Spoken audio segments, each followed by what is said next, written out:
Hello, I'm Jay Stinauer, Service and Installation Technician for 4B USA. Before we start, please make sure you have the following tools available. All 4B product manuals are available at go4b.com. Optional accessories we like to use are the 4B Speedmaster and Pulse Pilot for complete product testing. First, the M800 must be calibrated to the normal shaft speed. Before calibrating, ensure that the belt is tight and is not slipping.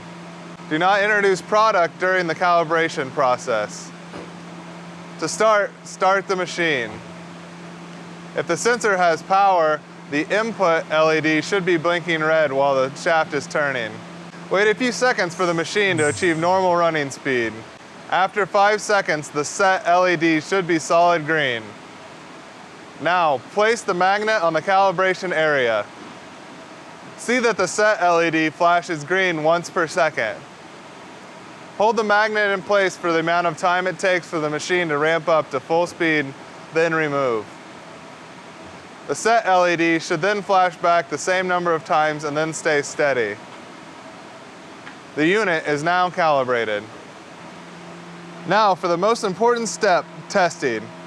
Testing should be done as often as practical, but at a minimum, annually. Use a putty knife to block the signal. The machine should shut down immediately. To test the alarm and shut down completely and accurately, we will use the Speedmaster and Pulse Pilot. To start with, turn the Speedmaster on. Slide the Pulse Pilot between the M800 and the whirligig.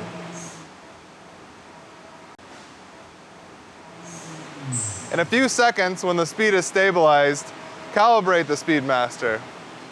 Once achieved, switch from input to output mode.